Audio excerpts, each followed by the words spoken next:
really excited when I walked in, and yeah, I just really wanted to build. Dioramas you see, you're like, whoa, those are so cool, and you want to make one yourself. Here we are at Studio 393 making a diorama. What's a diorama? What's a diorama? What's a diorama? What's a diorama? What's a diorama?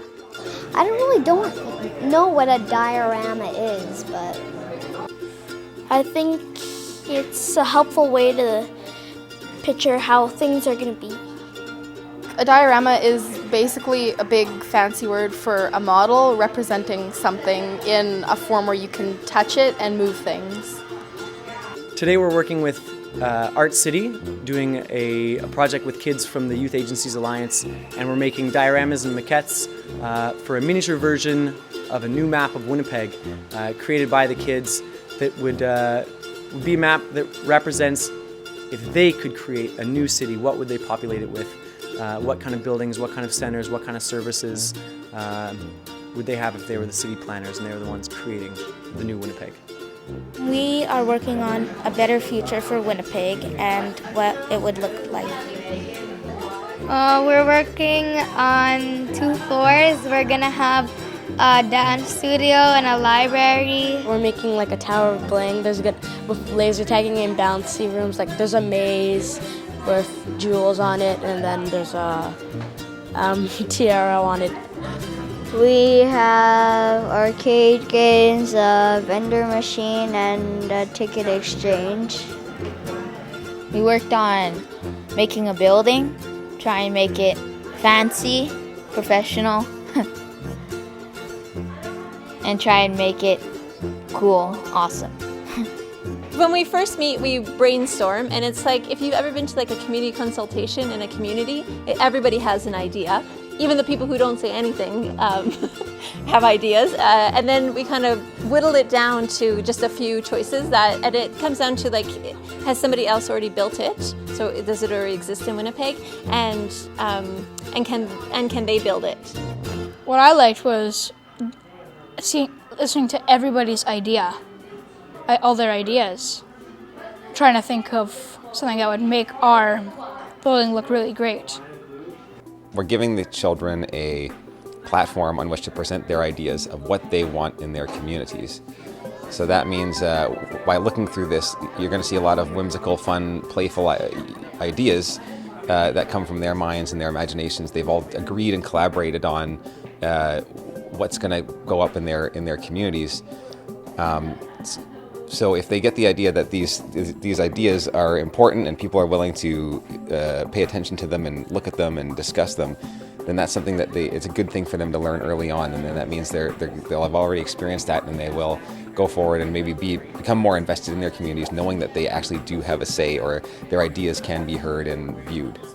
We need to show what the kids, as adults, it's one thing to say, yeah, we want this, we want that, but the kids are the future, and especially the Rotary Leadership Program focuses on leadership. So future leaders of the community, it's an ideal situation for them to say, they're the ones that are on the streets, right? They're the ones that have the summers off, So it's nice to see what they think that we would need. Even if it's something like out of this world that's super crazy, at least it's creative, and they have some fun with it. We're working on kind of like a fish tank, a big fish tank at the bottom with a bunch of fish floating around, and a swimming pool right on top of the fish tank. And there's like a lifeguard and everything. And above the swimming pool, there's a playground, there's a jungle gym, swings and everything. And then there's a slide that goes right down on top into the pool. So it's pretty cool. It was a fun experience. I didn't think it was going to be that fun. One of the groups today made a really kind of fantastical building.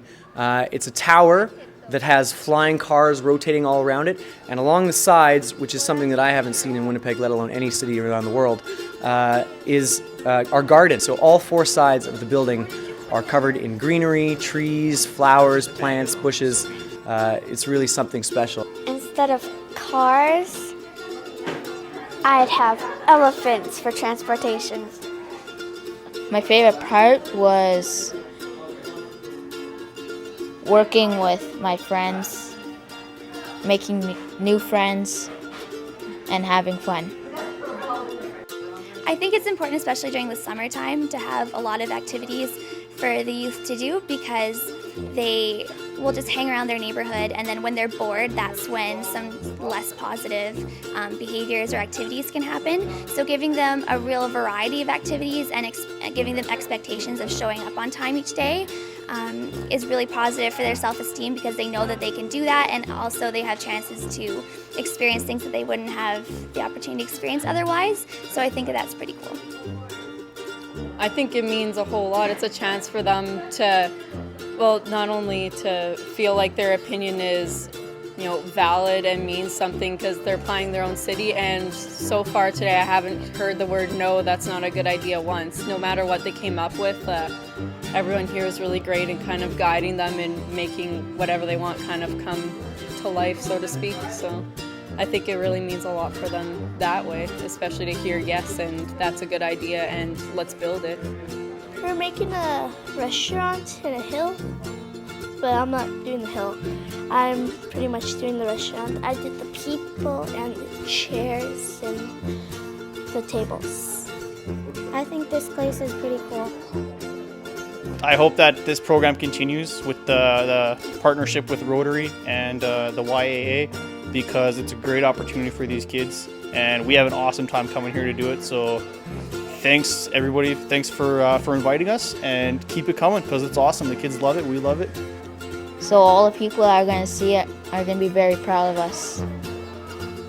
And that's it. Bye.